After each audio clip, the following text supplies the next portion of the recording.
Thompson's got to get his back.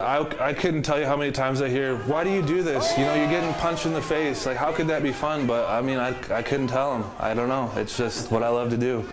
It's a fair question for Dvaree Thompson, mixing it up in his young MMA career. That's just a passion. I love fighting.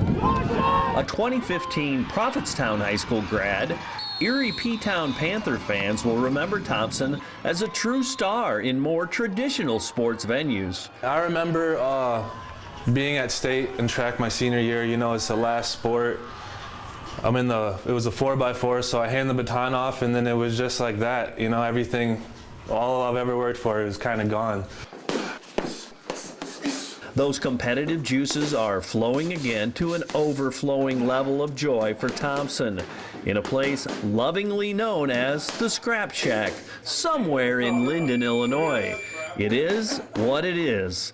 Exactly what guys like Thompson and training partners Damian Hall and Brian Jimenez cherish. It's a mindset, like a state of mind. You got to switch and be motivated. You got to know what you actually want to do if you actually want to do this with yourself, because it definitely, like you said, waking up at 6 and working out, doing 2-a-days, going for jogs when you really don't feel like it all adds up, and you just got to be willing to do it. You got to fall in love with it.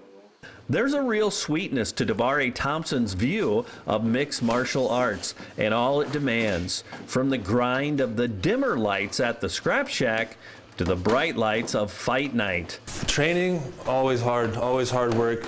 I have a good team to push me, you know. It's tough sometimes. You got to dig deep, but the fight's totally different. It's just like a movie, you know. It's really hard to explain the situation. Adrenaline's pumping. You can hear the crowd. You know you're on pay-per-view. Fair or unfair, the mixed martial arts, kickboxing, can have a stigma attached.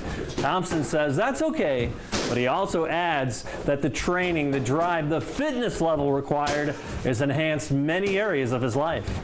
It keeps close relationships with my friends and coaches. I have tight bonds with them, you know. I would go to them and talk to them about anything, really. There's definitely a lot of benefits to the fighting that a normal person really wouldn't consider. The 26-year-old Thompson is glad he gave this sport a shot. It's changed his life and has become part of his life's routine. With the FCA Story of the Week, I'm Dan Pearson.